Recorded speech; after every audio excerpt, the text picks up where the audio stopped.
One is the constructive interference and other is the destructive interference. तो constructive interference के case में when crest of one wave falls on crest of another wave या trough of another one wave falls on trough of another wave, तो उस case में जो interference रहेगी वो कैसी होगी, हमारी कंस्ट्रक्टिव इंटरफेरेंस होगी।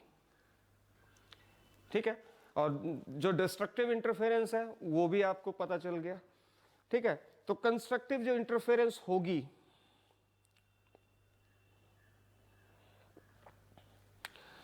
ठीक है, उसमें इंटेंसिटी, हमें ये चीज याद रखनी है कि इंटेंसिटी जो लाइट की है वो इंक्रीज होती है और डिस्ट्रक्टिव में इंटेंसिटी ऑफ लाइट जो है वो डिक्रीज होती है। और दूसरा ये था कि हम क्यों इंटरफेरेंस जो है वो ऑब्टेन नहीं कर सकते हैं अगर दो इंडिपेंडेंट सोर्सेज ऑफ लाइट हो। एक क्वेश्चन आता है कि हम क्यों इंटरफेरेंस जो है उसको ऑब्टेन नहीं कर सकते, इंटरफेरेंस पैटर्न हमें ऑब्टेन नहीं होगा अगर इंडिपेंडेंट सोर्सेज ऑफ लाइट हो। तो कल हमने क्वेश्चन किया था कि इंडिपेंडेंट सोर्सेज जो होते हैं वो कभी भी कोहेरेंट सोर्सेज नहीं होते हैं, और इंटरफेरेंस के लिए सबसे मेजर कंडीशन, सबसे प्राइमरी कंडीशन जो है इंटरफेरेंस के लिए, सबसे प्राइमरी कंडीशन ये है कि the sources of light should be coherent. इसलिए इंडिपेंडेंट सोर्सेज से हम इंटरफेरेंस जो है उसको प्रोड्यूस, इंटरफेरेंस पैटर्न जो है उसको प्रोड्यूस नहीं कर सकते हैं। एक और क्वेश्चन आता है कि हमने ये कहा कि जब कंस्ट्रक्टिव इंटरफेरेंस होगी, ठीक है, तो इंटेंसिटी ऑफ लाइट एक जगह तो बढ़ जाएगी और एक जगह डार्कनेस आएगी, एक जगह ब्राइटनेस आएगी। तो क्वेश्चन ऐसे पूछता है कि जो जहां पे डार्कनेस है वहां की एनर्जी के साथ क्या हुआ, वो एनर्जी कहां गई, क्योंकि एनर्जी, लाइट क्या, light is the form of energy, तो जहां पे डार्कनेस आ गई वहां की एनर्जी कहां गई। ठीक है, because energy can neither be created nor be destroyed, वो कहीं ना कहीं तो गई होगी। तो वो जो एनर्जी जहां पे डार्कनेस आई, वो एनर्जी शिफ्ट हो जाएगी किस साइड, जहां पे ब्राइटनेस है। जो डार्क रीजन रहेगा या डिस्ट्रक्टिव इंटरफेरेंस का जो रीजन होगा, वहां की एनर्जी कहां शिफ्ट होगी, वहां की एनर्जी ट्रांसफर हो जाती है to the region of constructive interference. Very simple. ठीक है, अब एक कंडीशन है, derive the condition for constructive and destructive interference. इसके लिए हम कंडीशन डेराइव करेंगे। कंस्ट्रक्टिव और डिस्ट्रक्टिव इंटरफेरेंस के लिए हम कंडीशन ड्राइव करेंगे। हम क्या करेंगे, दो लाइट वेव्स ले लेंगे,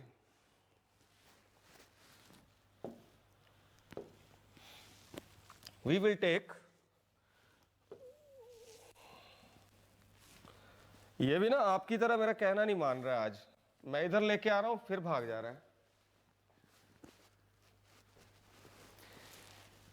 दो लाइट वेव्स ले लेंगे, एक लाइट वेव जो है उसकी इक्वेशन, अब वेव है तो वेव की इक्वेशन होगी,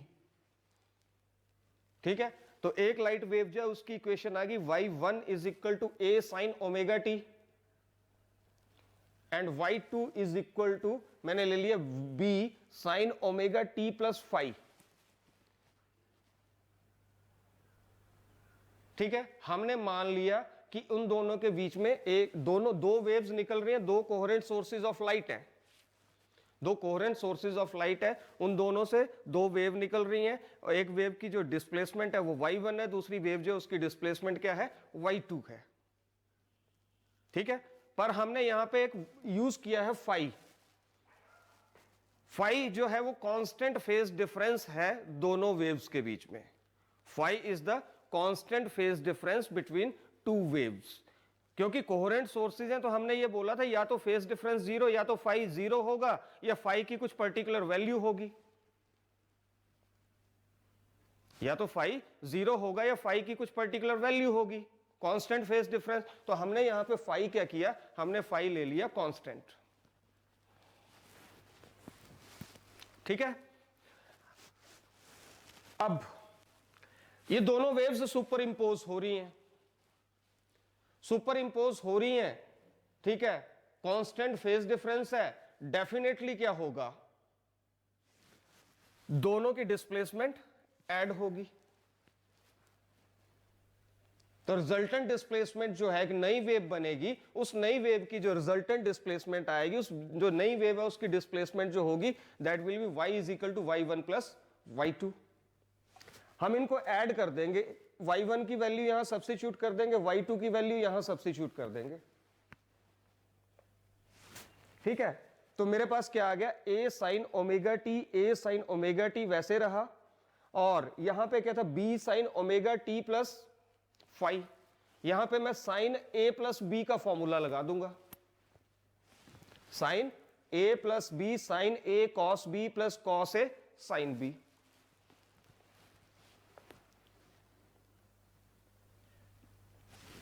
ठीक है, तो क्या आ गया मेरे पास, sine omega T cos five plus cos omega T sine phi.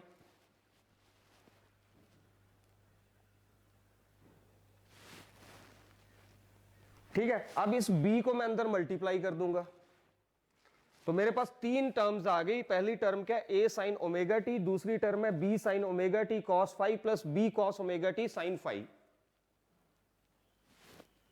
तीन टर्म्स आ गई मेरे पास। अब मैं क्या करूंगा, इनमें देखता हूं कि किसमें साइन ओमेगा टी कॉमन है।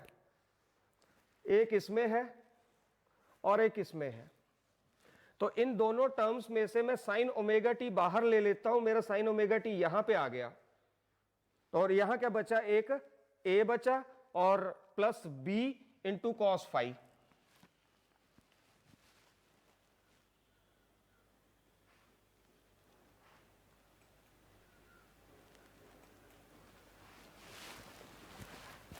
ठीक है,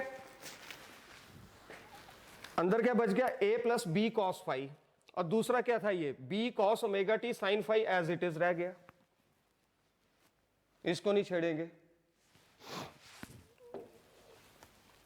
ठीक है, अब मैं क्या करूंगा, a plus b cos phi जो ये अंदर वाला था, इसको मैं मान लूंगा कुछ, और यहां से मैं b साइन फाइव, मुझे फाइव हटाना है, सीधी सी बात है, मुझे फाइव वाली टर्म्स जो है उनको एलिमिनेट करना है। ठीक है, तो मैं इनको कुछ मान लूंगा, ऐसा आप डिफरेंशिएशन में, इंटीग्रेशन में करते रहते हैं। तो मैंने मान लिया a plus b cos phi r cos theta, और b साइन फाइव को मैंने मान लिया r साइन थीटा। अब मेरी पूरी की पूरी इक्वेशन जो है ये कन्वर्ट हो गई किसमें, थीटा में। पहले किसमें थी, फाइव में थी, अब पूरी की पूरी इक्वेशन किसमें कन्वर्ट हो जाएगी, थीटा में कन्वर्ट हो जाएगी। ठीक है, पुट कर देते हैं उस इक्वेशन में, तो मेरे पास अब क्या आ गया, R sine omega T cos theta और plus R cos omega T sine theta आ गया।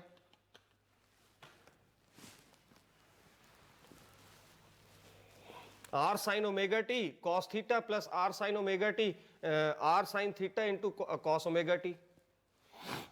अब इनमें क्या कॉमन है, कैपिटल आर कॉमन है, कैपिटल आर मैंने बाहर ले लिया, दोनों में आर है ना, यहां पे ये आर, इसको मैंने कॉमन ले लिया, तो ये आर बाहर आ गया। ठीक है, अब क्या बना, sign omega T cos theta plus cos omega T sine theta, फिर से साइन ए प्लस बी लगा दो, sign A cos b plus cos A sine B, sign A plus B आ गया, तो sign omega T plus theta. जो equation हम लेके चले, दो लेके चले थे हम वेव्स, अब दो वेव्स की एक वेव बन गई, सिंगल वेव बन गई, क्योंकि वो दोनों वेव्स क्या हुई, सुपर इंपोज हो गई। जो नई वेव बनी उसकी इक्वेशन मेरे पास ये आ गई, y is equal to are sine omega T plus theta. इसकी शक्ल ही बता रही है, जैसे I is equal to I naught sine omega t नहीं करते थे आप करंट में, इलेक्ट्रिक करंट में। ठीक है, तो वो भी क्या होती थी, एक साइन वेव होती थी। तो यहां भी ये क्या है, वेव है, यहां y is equal to are sine omega T plus theta आ गया। अब दोनों वेव्स क्या हुआ, कंबाइन हो गई। ठीक है, अब हम क्या करेंगे कि 3 और 4 जो इक्वेशन है मेरी, इन दोनों इक्वेशन को ऐड करेंगे, इनके स्क्वायर करके इनको ऐड कर देंगे, मतलब squaring and adding equation number 3 and 4। ठीक है, तो 3 क्या थी, a plus b cos phi, इसका स्क्वायर कर दिया, प्लस b साइन फाइव, इसका स्क्वायर कर दिया, और अगर मैंने लेफ्ट हैंड साइड का स्क्वायर किया, राइट हैंड साइड का भी स्क्वायर होगा। ठीक है, तो यहां से क्या आ गया, a square plus b square cos square five plus 2ab cos five आ जाएगा, plus b square sine square five आ गया मेरे पास। इस तरफ r square cos square theta plus r square sine square theta, उनमें से मैंने आर को बाहर निकाल लिया, अंदर आएगा cos square theta plus sine square theta which is equal to 1।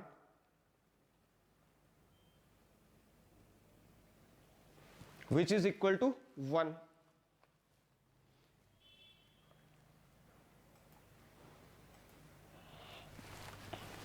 Okay, तो अब मेरे पास ये जो दोनों बची हैं, इनमें से मैं देखता हूं, ए स्क्वायर एज इट इज मैंने लिख दिया,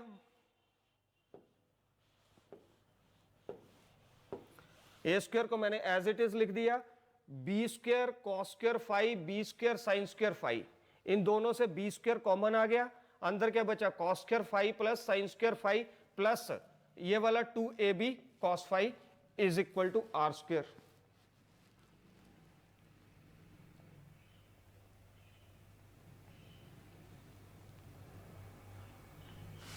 ओके, तो यहां से मेरे पास मैं निकाल लूंगा आर स्क्वायर, यानी एम्पलीट्यूड कितना होगा उस वेव का, जो रिजल्टेंट वेव बनी, दोनों वेव के सुपर पोजीशन होने के बाद जो रिजल्टेंट वेव बनी उसका एम्पलीट्यूड कितना आएगा, तो उसका एम्पलीट्यूड क्या आएगा, ये आर जो होगा उसका एम्पलीट्यूड होगा, and r is equal to,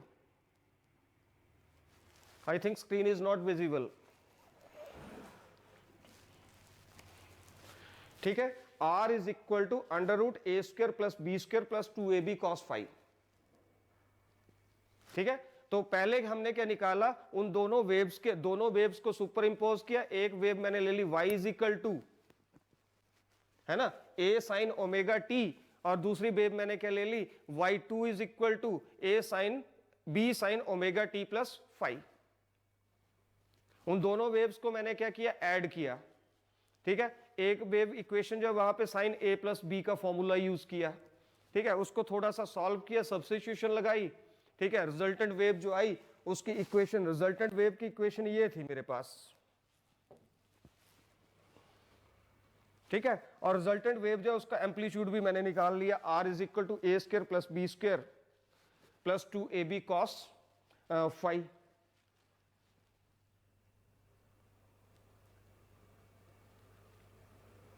ठीक है, आगे चलते हैं, इंटेंसिटी कितनी होगी रिजल्टेंट वेव की, तो हमें ध्यान रखना है कि इंटेंसिटी ऑफ रिजल्टेंट वेव जो है, इंटेंसिटी जो होगी वो डायरेक्टली प्रोपोर्शनल होती है आर के, कैपिटल आर के। हमने जब ये बात कही थी ना शिखा, कि इंटेंसिटी जो है वो, मैंने ये कहा था जब कंस्ट्रक्टिव इंटरफेरेंस होगी तो इंटेंसिटी बढ़ेगी, तो मैंने ऐसे नहीं बोल दिया इंटेंसिटी बढ़ेगी, क्योंकि कंस्ट्रक्टिव इंटरफेरेंस में क्रस्ट के ऊपर आ रहा है, तो मतलब एम्पलीट्यूड इंक्रीज होगा रिजल्टेंट वेव का, पर एम्पलीट्यूड और इंटेंसिटी के बीच में रिलेशन है, एम्पलीट्यूड और इंटेंसिटी के बीच में ये रिलेशन है कि इंटेंसिटी जो है किसी वेव की वो डायरेक्टली प्रोपोर्शनल होती है एम्पलीट्यूड के स्क्वायर के। तो अगर एम्पलीट्यूड बढ़ेगा तो इंटेंसिटी डेफिनेटली बढ़ेगी। ठीक है, तो यहां से मैंने आर की वैल्यू यहां पे सब्स्टिट्यूट कर दी, तो अंडर रूट से ये स्क्वायर कट जाएगा, तो intensity is directly proportional to a square plus b square plus 2ab cos 5। ये हमने कंडीशन निकाल ली, इंटेंसिटी जो है हमने सबसे पहले रिजल्टेंट निकाला, रिजल्टेंट वेव निकाली, रिजल्टेंट वेव के बाद हमने उसका एम्पलीट्यूड निकाल लिया, उसके बाद हम ये बात करेंगे कि जो रिजल्टेंट वेव बनेगी उसकी इंटेंसिटी कितनी होगी, और उसकी इंटेंसिटी कंस्ट्रक्टिव इंटरफेरेंस में कितनी होगी, उसकी इंटेंसिटी डिस्ट्रक्टिव इंटरफेरेंस में कितनी होगी।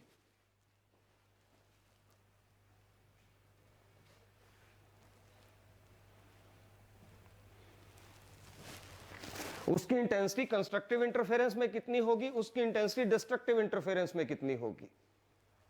तो इस चीज को समझते हैं कि इंटेंसिटी जो है it is directly proportional to amplitude square. Now I am starting. तो intensity is directly proportional to a square plus b square plus 2ab cos 5। ठीक है, अब हम देखेंगे कंस्ट्रक्टिव इंटरफेरेंस होगी तब क्या होगा, मैथमेटिकली प्रूव करेंगे। ऐसे तो हमें पता कंस्ट्रक्टिव इंटरफेरेंस होगी तो इंटेंसिटी बढ़ेगी, पर मैथमेटिकली इस चीज को प्रूव करेंगे इंटेंसिटी कैसे बढ़ेगी। देखते हैं कैसे। अब हमें यह पता है कि जब कंस्ट्रक्टिव इंटरफेरेंस होगी तो इंटेंसिटी मैक्सिमम होगी। जब कंस्ट्रक्टिव इंटरफेरेंस होगी तो इंटेंसिटी मैक्सिमम होगी। ठीक है, तो मैंने लिख दिया कंस्ट्रक्टिव इंटरफेरेंस तो इंटेंसिटी मैक्सिमम। अब इंटेंसिटी है क्या, a square plus b square plus 2ab cos five. इसका मतलब a square plus b square plus 2ab cos five भी क्या हो गया, मैक्सिमम हो गया। अब ए क्या है, फर्स्ट वेव का एम्पलीट्यूड, बी क्या है, दूसरी वेव का एम्पलीट्यूड, ये तो कांस्टेंट होंगे। ठीक है, तो ए स्क्वायर बी स्क्वायर 2ab ये सारी चीजें कांस्टेंट हैं, तो मैक्सिमम क्या होगा, cos फाइव मैक्सिमम होगा। मैक्सिमम क्या होगा, cos फाइव मैक्सिमम होगा। ठीक है, cos फाइव मैक्सिमम, और cos फाइव की मैक्सिमम वैल्यू कितनी होती है, 1। cos फाइव की मैक्सिमम वैल्यू कितनी होती है, 1। ठीक है, अब cos 1 कब कब होता है, cos 1 कब कब होता है,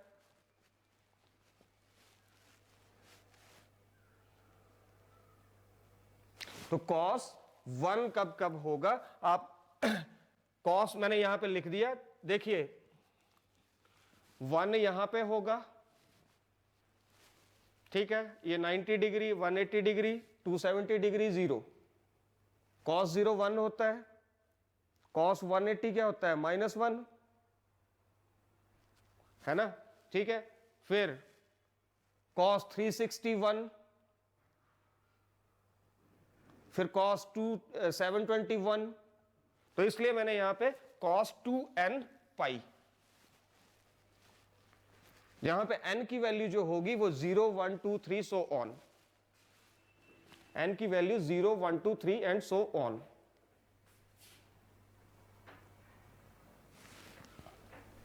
ठीक है, तो cos से cos कैंसिल हो गया, तो मेरे पास क्या आ गया, phi is equal to 2n pi.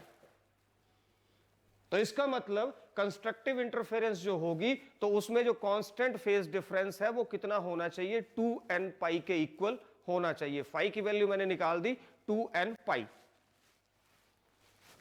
तो फेज डिफरेंस जो होगा वो कितना होगा इस केस में, 2n पाई के इक्वल होगा।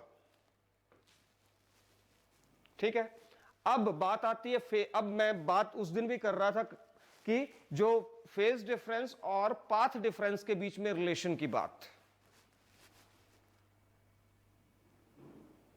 फेज डिफरेंस तो ये आ गया,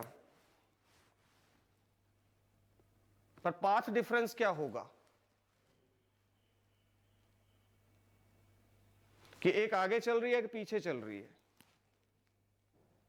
that is known as path difference. तो पाथ डिफरेंस और फेज डिफरेंस के बीच में रिलेशन आप देख लीजिए, path difference is equal to lambda upon 2 pi into phase difference, lambda upon 2 pi into phase difference. और पाथ डिफरेंस को मैंने मान लिया क्या, x, ठीक है, इंटू लैम्डा अपॉन 2 पाई, और साथ में फेज डिफरेंस हमने क्या निकाला है, फाई।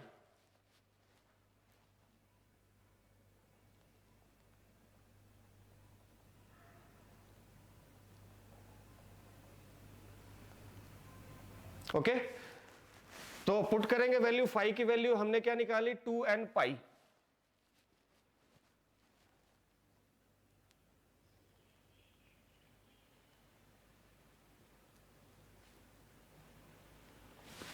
ठीक है, तो 2 पाई से 2 पाई कैंसिल हो गया, तो x मेरे पास क्या आ गया, is equal to n lambda. तो कंडीशन निकाल दी हमने अब कि जब भी कंस्ट्रक्टिव इंटरफेरेंस होगी,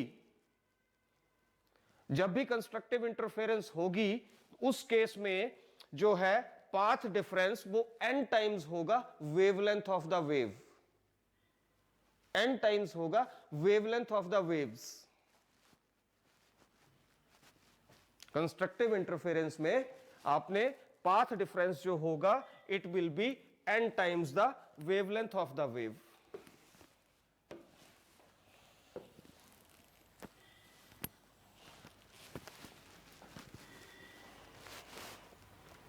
बहुत सिंपल है। इसका हम जल्दी से एक बार रिकैप करते हैं कैसे किया हमने दो वेव्स ले ली, कोहेरेंट सोर्सेज से निकलने वाली वेव्स ली। अब नॉर्मल वेव्स नहीं होंगी, ऐसी लाइट वेव्स ली जो कोहेरेंट सोर्सेज से निकल रही हैं, ताकि उनके बीच का फेज डिफरेंस जो है वो क्या हो, कांस्टेंट हो। फ्रीक्वेंसी तो कांस्टेंट होगी। फ्रीक्वेंसी कांस्टेंट होने का मतलब ये था, ये भी मैंने ओमेगा लिया, ये भी मैंने ओमेगा लिया, इट मींस फ्रीक्वेंसी कांस्टेंट आ गई। एम्पलीट्यूड दोनों वेव्स के डिफरेंट हैं, एक का ए है दूसरे का बी है, ठीक है। ये अब दोनों वेव कोहेरेंट सोर्सेज से निकले, दोनों के बीच में फेज डिफरेंस कांस्टेंट है विच इज फाई। अब दोनों वेव्स जब सुपर इंपोज होंगी मतलब दोनों वेव्स जो हैं उनकी डिस्प्लेसमेंट ऐड होगी, तो जो रिजल्टेंट वेव आएगी उसकी डिस्प्लेसमेंट होगी y। रिजल्टेंट वेव जो आएगी उसकी डिस्प्लेसमेंट होगी y। वेव्स रहेंगी, एक वेव है y1 is equal to a sine omega t, ठीक है। इसमें हमने कहा कि दोनों की फ्रीक्वेंसी सेम है दोनों की, इसकी फ्रीक्वेंसी ओमेगा, दूसरे की फ्रीक्वेंसी भी क्या है, ओमेगा है, ठीक है। एम्पलीट्यूड दोनों के डिफरेंट है, ठीक है। ये इनकी डिस्प्लेसमेंट्स हैं।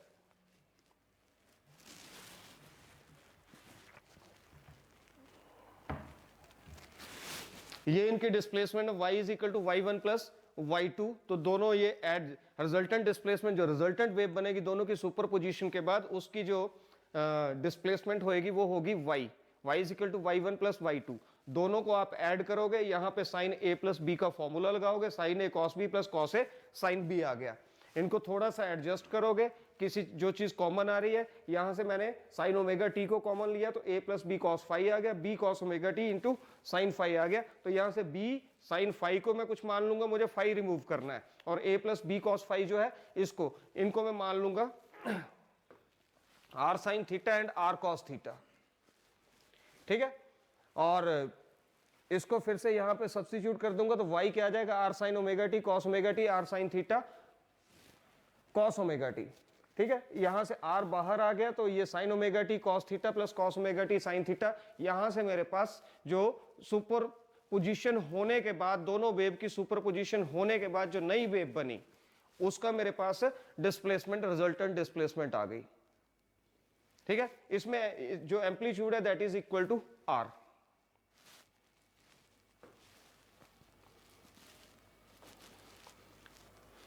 ठीक है। अब मुझे इंटेंसिटी की बात करनी है, उससे पहले मुझे R निकालना है, ठीक है। R निकालने के लिए मैं क्या करूंगा, जो मैंने पीछे थर्ड और फोर्थ इक्वेशन मानी है, जो मैंने सब्स्टिट्यूशन करी थी, इन दोनों इक्वेशन के दोनों साइड, इन दोनों को ऐड कर दूंगा स्क्वायर करके, इन दोनों को ऐड कर दूंगा स्क्वायर करके, ठीक है। तो मेरे पास जो R की वैल्यू आ जाएगी, R मेरे पास आएगा a square plus b square plus 2ab cos phi. बाकी सिंपल है इसको कैलकुलेशन, ठीक है। इंटेंसिटी जो, अब इंटेंसिटी और एम्पलीट्यूड के बीच में रिलेशन क्या है, intensity is directly proportional to the amplitude square,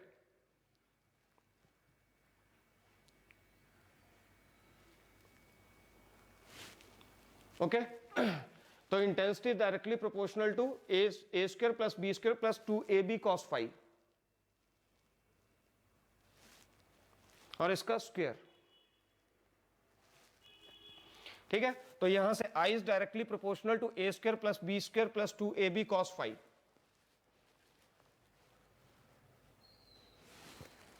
अच्छा, अब कंस्ट्रक्टिव इंटरफेरेंस होगी, उसके लिए कंडीशन निकालेंगे हम। कंस्ट्रक्टिव इंटरफेरेंस जब होगी तो हमें पता है इंटेंसिटी क्या होगी, मैक्सिमम होगी। इंटेंसिटी किसके डायरेक्टली क्या है, इंटेंसिटी हमारे पास क्या है, किसके directly proportional, a square plus b square plus 2ab cos phi के। तो इसका मतलब क्या हुआ, a square plus b square plus 2ab cos phi क्या हुआ, मैक्सिमम हुआ। अब इसमें ये भी कांस्टेंट है, ये भी कांस्टेंट है, ये टर्म भी कांस्टेंट है, ठीक है। तो डायरेक्टली प्रोपोर्शनल किसके होगा, cos फाई के होगा। तो इसका मतलब अगर इंटेंसिटी मैक्सिमम है तो cos फाई भी क्या होगा, मैक्सिमम होगा। और cos फाई की मैक्सिमम वैल्यू कितनी होती है, 1, मिनिमम वैल्यू होती है -1। cos की मैक्सिमम वैल्यू 1 होती है, मिनिमम वैल्यू क्या होती है, -1, ठीक है। तो यहां से मेरे पास क्या आ गया, cos 1 कब होता है, cos 180 पे -1 होता है, cos 360 पे 1 होता है, cos 0 1 होता है। तो इसलिए यहां पे क्या आ गया मेरे पास, cos 2n पाई। ठीक है, तो यहां से cos से cos इनवर्स लेंगे तो cos से cos कैंसिल हो जाएगा, तो मेरे पास phi is equal to 2n pi.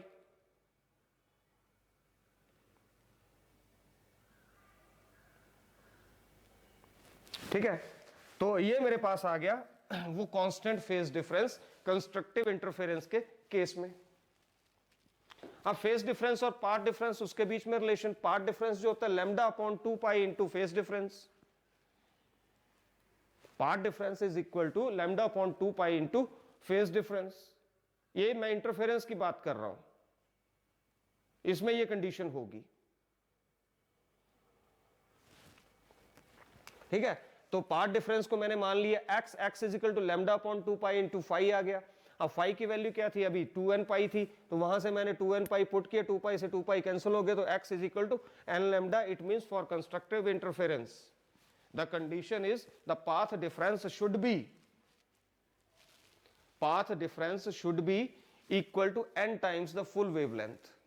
Path difference should be equal to n times the full wavelength.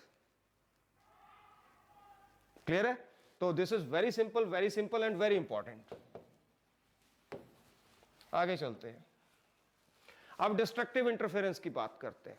तो डिस्ट्रक्टिव इंटरफेरेंस में क्या होगा, इंटेंसिटी मिनिमम होगी, कंस्ट्रक्टिव में इंटेंसिटी मैक्सिमम, डिस्ट्रक्टिव में intensity minimum.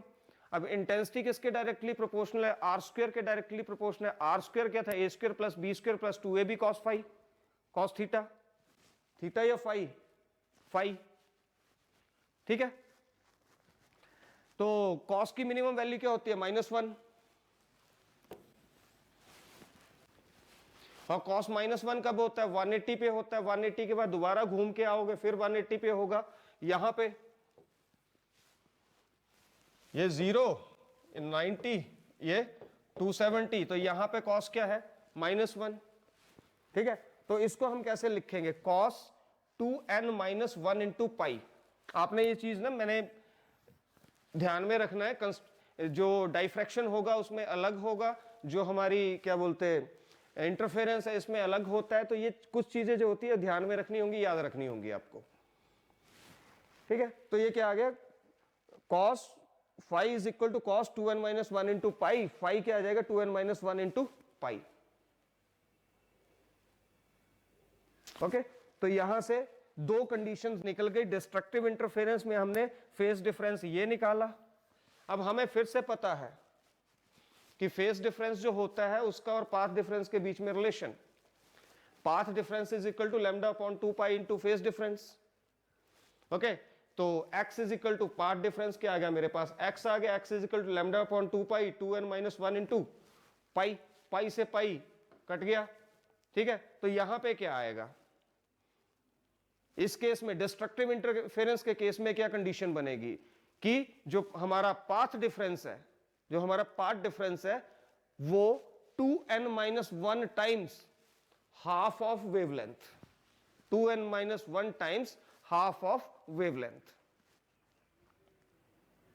Path difference is equal to 2n - 1 times half of wavelength, ये लिखा हुआ है मैंने।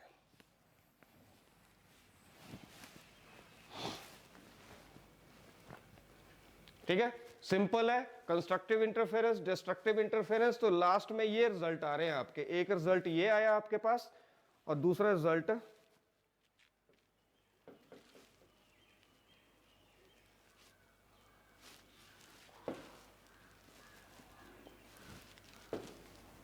ये है।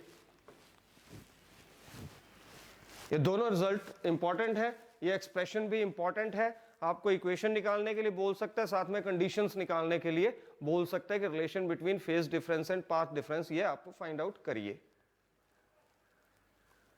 ठीक है, मैं 2 मिनट का ब्रेक ले रहा हूं। Double slit experiment, Young's double slit experiment, इसमें जो इंटरफेरेंस होती है वो दिखती कैसी है, जो इंटरफेरेंस होती है वो दिखती कैसी है, वो देखेंगे हम यंग्स डबल स्लिट एक्सपेरिमेंट में।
लाइट वेव्स इंटरफेरेंस पैटर्न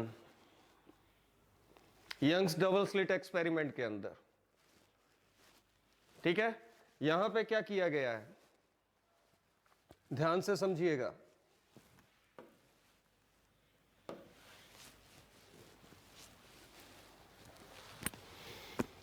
ये लाइट आ रही है यहां से,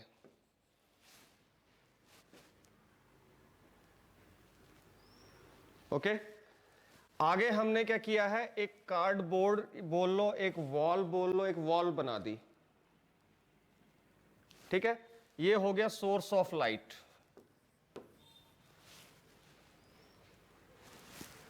मोनोक्रोमेटिक सोर्स ऑफ लाइट। ठीक है, यहां से लाइट फॉल कर रही है, लाइट फॉल कर रही है मतलब प्लेन वेव फ्रंट। ये आप देख सकते हैं कैसे वेव फ्रंट है, ये प्लेन वेव फ्रंट है। आगे एक वॉल लगा दी ताकि यहां की लाइट इधर ना जा सके, दूसरी तरफ लाइट ना जाए, बिल्कुल पैक्ड वॉल। फिर इसके बिल्कुल सामने सेंटर निकाल लिया। ठीक है, यहां पे क्या किया, एक छेद कर दिया। जो छेद है इसको हम बोलेंगे स्लिट, जो होल है उसको हम बोलेंगे स्लिट। एक इधर कर दिया,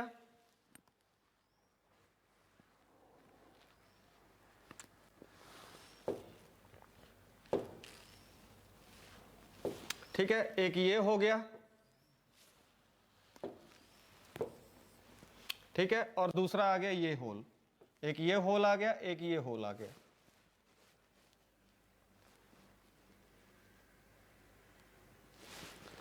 ठीक है, ये बन गई हमारी स्लिट्स। अब लाइट यहां से निकलेगी और लाइट निकलेगी वेव फ्रंट की फॉर्म में। तो आपने हाइजन प्रिंसिपल के अंदर ये पढ़ा था, every point on the primary wave front gives rise to secondary wavelets, और सेकेंडरी वेवलेट्स के टेंजेंशियल डायरेक्शन में जो हम लाइन लगाते थे उस लाइन को बोलते थे हम सेकेंडरी वेव फ्रंट। तो यहां पे क्या है, ये वेव फ्रंट की फॉर्म में एक ये आ गया, इसका ये आ गया। ठीक है, नेक्स्ट ये है, ठीक है, उससे नेक्स्ट इसका ये है।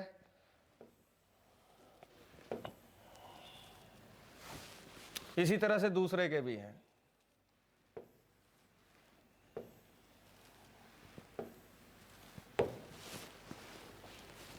तो अब ये देखो, आपकी ये दोनों आपस में कहीं ना कहीं काट रहे हैं।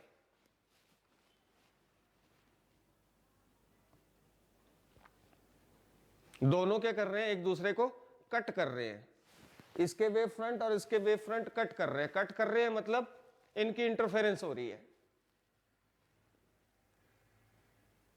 ठीक है, तो यहां पे दो तरह के, एक हम बनाते हैं तो वो डॉट बनते हैं, ठीक है, दूसरा बनाते हैं तो वो क्रॉसेस। ठीक है, तो अगर आप यहां पे देखेंगे, इस ये पैटर्न बनता है, बैंड्स बनते हैं, बैंड्स, डार्क और ब्राइट बैंड्स बनते हैं, डार्क और ब्राइट बैंड्स बनते हैं।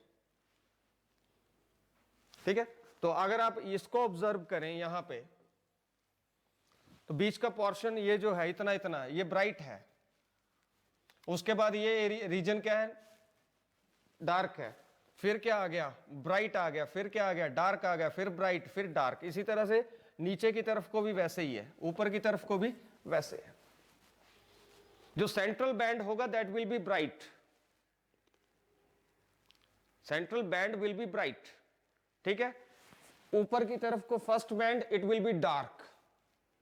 तो bright means constructive interference, dark means destructive interference, फिर ब्राइट कंस्ट्रक्टिव इंटरफेरेंस, फिर डिस्ट्रक्टिव इंटरफेरेंस।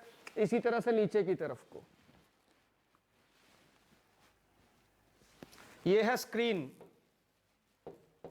स्क्रीन पे ऐसा दिखाई देगा।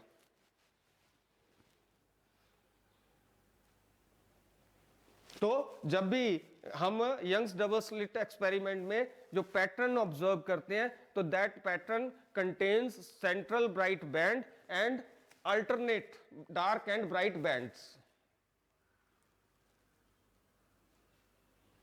तो इसकी theory, construction you can understand with the help of it is on page number 65 here in notes.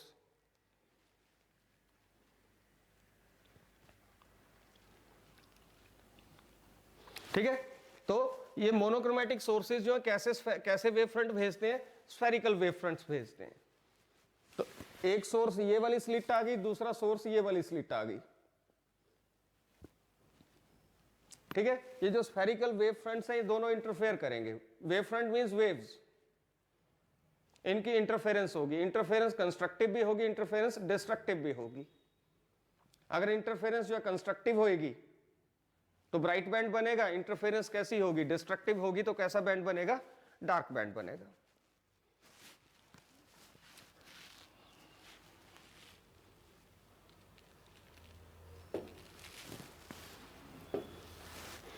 कुछ और देख लेते हैं।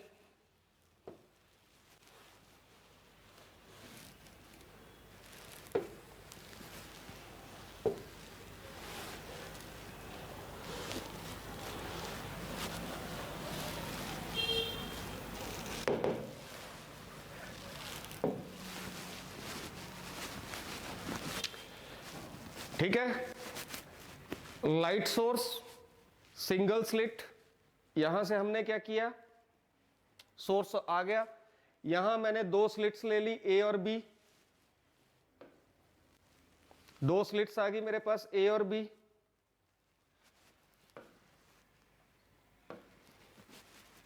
एक स्लिट ये आ गई, एक स्लिट ये आ गई। अब इनसे क्या निकल रहे हैं, वेव फ्रंट्स। और दो सारे वेव फ्रंट्स जो आप देखो ये कट हो रहे हैं, तो इसने दो तरह की लाइंस यूज करी हुई हैं। One line is red line and other line is something dark line, may be black और ब्लू, ठीक है।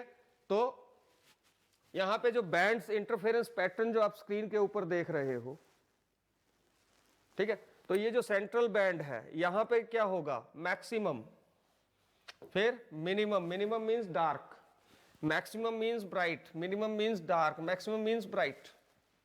तो इस तरह के पैटर्न जो है ये पैटर्न बनते हैं आपके स्क्रीन के ऊपर।